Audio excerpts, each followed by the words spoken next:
নমস্কাৰ দেই। পালেং শাকখিনি দেখি পেলাই গম পাইছেই চাগে কিবা এটা নতুন ৰেচিপি বনাম। এয়া পালেং শাকৰ লগত দুটা আলু, বিলাহী, পিঁয়াজ, নহৰু, আদা এইখিনি মছলা তৈয়াৰ কৰি ল'ম। আৰু কি বনাম জানেনে? আজি এই যে সিদিনাখন এটা পোষ্টে শ্বেয়াৰ কৰিছিলোঁ যে 1 কিলো ৰৌ মাছ ভাজি পেলাই থৈছোঁ, কিটিটো বনাম। বহুতে বহুত কমেণ্ট কৰিছিলে। তাৰ মাজতে এগৰাকীৰ কথা মই মানিলোঁ, তেওঁৰ কমেণ্ট আছিলে পালেং শাকৰ লগত ৰৌ মাছ বনাবলৈ। গতিকে পালেং শাকখিনি ভালদৰে ধুই ল'লোঁ, ধুই পেলাই সৰু সৰুকৈ কাটি ল'ম।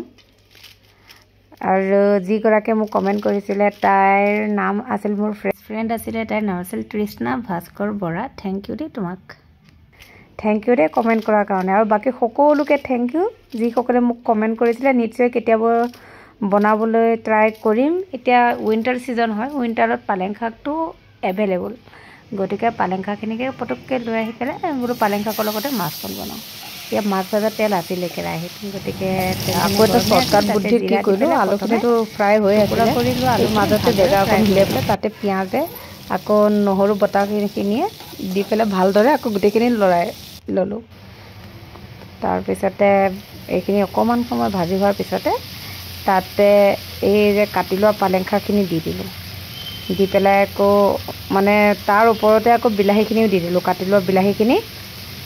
শ্বৰ্টকাট বুদ্ধি মানে, কোনেনো ইমান টাইম, মানে মোৰ ওচৰত প্ৰায় সময়ৰ অভাৱেই হয়, মোৰ ওচৰত টাইমৰ অভাৱেই হয়। গতিকে মানে যি বনাওঁ শ্বৰ্টকাট বুদ্ধিতে বনাই দিওঁ। আৰু এইখিনি ভালদৰে ভাজি কৰি ল'ম। আৰু মানে ভালদৰে যেতিয়া মানে এই পালেং শাকখিনি পমি যাব, মানে কম হৈ যাব ন, তেতিয়াহে নিমখটো দিম। আগতীয়াকৈ নিমখ দিলে দিগদাৰ। চাওকচোন, বিলাহীখিনি পালেং শাকখিনি ভালদৰে মানে মেল্ট হৈ গৈছে। আৰু তাতে এতিয়া সোৱাদ অনুযায়ী নিমখ অলপ দিম। হালধি গুড়িটো সকলোৱে দিয়ে জানে। তাতে আকৌ ধনিয়া পাউডাৰ অকণ ইউজ কৰিম, লাল মিৰ্চ পাউডাৰ। আৰু বেলেগ একো নাই, একদম চিম্পুল।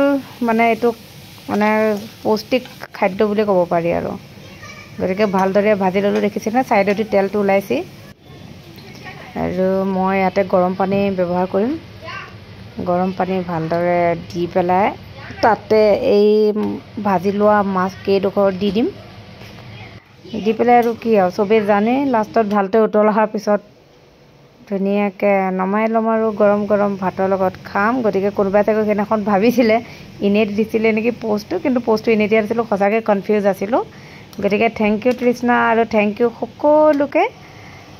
আৰু বহুতে কৈছিলে ফুলকবি, মটৰ, বিলাহীৰ লগত। সেইটো সময়ত মোৰ ওচৰত ফুলকবি নাছিলে, গতিকে নবনালোঁ। আৰু এই পালেং শাক, বিলাহী আৰু মাছ কাৰ কাৰ প্ৰিয় বাৰু জনাবচোন আপোনালোকে। মোৰ হ'লে খুব প্ৰিয়।